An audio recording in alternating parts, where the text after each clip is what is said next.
ಮಧ್ಯಪ್ರಾಚ್ಯ ದೇಶಗಳ ಸಂಘರ್ಷದ ಹಿನ್ನೆಲೆಯಲ್ಲಿ ಯುದ್ಧದ ಎಫೆಕ್ಟ್ ಹಿನ್ನೆಲೆಯಲ್ಲಿ ಇದೀಗ ಪೆಟ್ರೋಲ್ ಡೀಸೆಲ್ ದರವು ಕೂಡ ಏರಿಕೆ ಆಗಿರುವಂಥದ್ದು.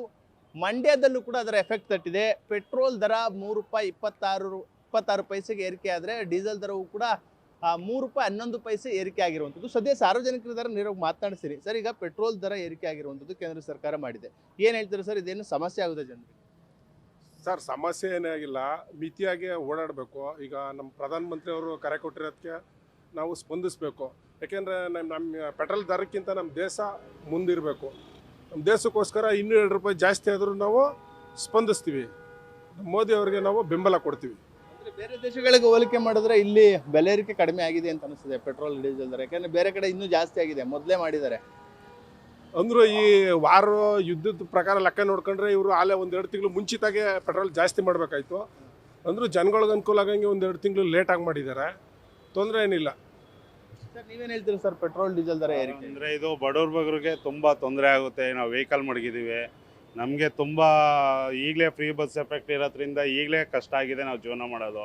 ಇದರಲ್ಲೂ ಈ ಡೀಸೆಲ್ ದರ ಅದೆಲ್ಲ ಮಾಡಿದ್ರೆ ನಾವು ಟೂರಿಸ್ಟ್ ಮಡಗಿರೋ ವಾಹನದವರೆಲ್ಲ ಏನು ಮಾಡೋಕ್ಕಾಗಲ್ಲ. ಈಗ ಟ್ಯಾಕ್ಸ್ ತಮಿಳ್ನಾಡಲ್ಲೂ ವಿಜಯ್ ಸರ್ಕಾರ ಬದಲೇ ₹800 ಪ್ರತಿ ತಿಂಗಳು ಗ್ರೀನ್ ಟ್ಯಾಕ್ಸ್ ಮಾಡಿದ್ದಾರೆ.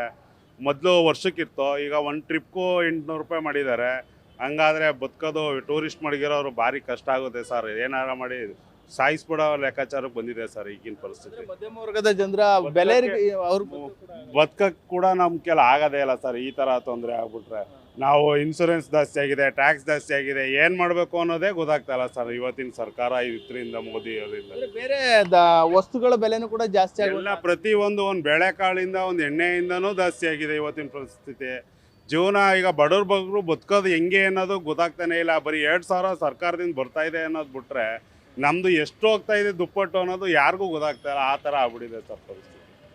ಇದಿಷ್ಟು ಸಾರ್ವಜನಿಕರು ಹೇಳ್ತಾ ಇರುವಂಥದ್ದು. ಅಂದರೆ ಬಹಳಷ್ಟು ಸಮಸ್ಯೆ ಆಗ್ತಾ ಇದೆ. ಅಂದರೆ ಒಂದು ಮಧ್ಯಮ ವರ್ಗದ ಮತ್ತು ಜನರು ಮತ್ತು ಬಡ ಜನರು ಜೀವನವನ್ನು ಮಾಡೋದು ಕೂಡ ಕಷ್ಟ ಆಗುತ್ತೆ. ಈ ಪೆಟ್ರೋಲ್ ಡೀಸೆಲ್ ದರ ಏರಿಕೆಯಿಂದ ಬೇರೆ ಬೇರೆ ವಸ್ತುಗಳ ಬೆಲೆ ಏರಿಕೆ ಕೂಡ ಆಗುತ್ತೆ ಎಂಬ ಒಂದು ಮಾತುಗಳು ಒಂದಷ್ಟು ಮಂದಿ ಹೇಳ್ತಾ ಇದ್ರೆ, ಮತ್ತೊಂದಷ್ಟು ಮಂದಿ ಪ್ರಧಾನಿ ನರೇಂದ್ರ ಮೋದಿ ಅವರು ಯುದ್ಧದ ಸಂದರ್ಭದಲ್ಲಿ ಏನೀಗ ಮೊನ್ನೆ ಅಷ್ಟೇ ಒಂದು ಮಾತನ್ನು ಹೇಳಿದ್ದಾರೆ. ಆ ನಿಟ್ಟಿನಲ್ಲಿ ಜನರು ಕೂಡ ಮಿತವಾಗಿ ವಾಹನಗಳನ್ನು ಬಳಸಬೇಕು. ಅದರ ಜೊತೆಗೆ ಮೋದಿಯವರ ನೇತೃತ್ವದ ಸರ್ಕಾರಕ್ಕೂ ಕೂಡ ಬೆಂಬಲವನ್ನು ಕೊಡಬೇಕು ಜನರು. ಯಾಕೆಂದರೆ ಯುದ್ಧದ ಸಂದರ್ಭದಲ್ಲಿ ಅವೆಲ್ಲವನ್ನು ಕೂಡ ಸಹಿಸ್ಕೊಳ್ಬೇಕು ಅನ್ನೋ ನಿಟ್ಟಿನಲ್ಲಿ ಒಂದಷ್ಟು ಅಭಿಪ್ರಾಯಗಳು ಕೂಡ ಕೇಳಿ ಬರ್ತಾ ಇರುವಂಥದ್ದು. ಒಟ್ಟಾರೆ ಏನು ಪೆಟ್ರೋಲ್ ಡೀಸೆಲ್ ದರ ಏರಿಕೆಯಿಂದ ಮಧ್ಯಮ ವರ್ಗದ ಜನರಿಗೆ ಬಹಳಷ್ಟು ಹೊಡೆತ ಬಿದ್ದಿದೆ. ಏನು ಜೀವನವನ್ನು ಮಾಡೋದಕ್ಕೂ ಕೂಡ ಕಷ್ಟ ಆಗುತ್ತೆ ಎಂಬ ಒಂದು ಮಾತುಗಳು ಕೂಡ ಮೇಲ್ನೋಟಕ್ಕೆ ಕಂಡು ಬರ್ತಾ ಇರುವಂಥದ್ದು. ಕ್ಯಾಮ್ರಾ ಪರ್ಸನ್ ಅರ್ಸಿ ಜೊತೆ ನಂದೀಶ್, ನ್ಯೂಸ್ ಫಸ್ಟ್, ಮಂಡ್ಯ.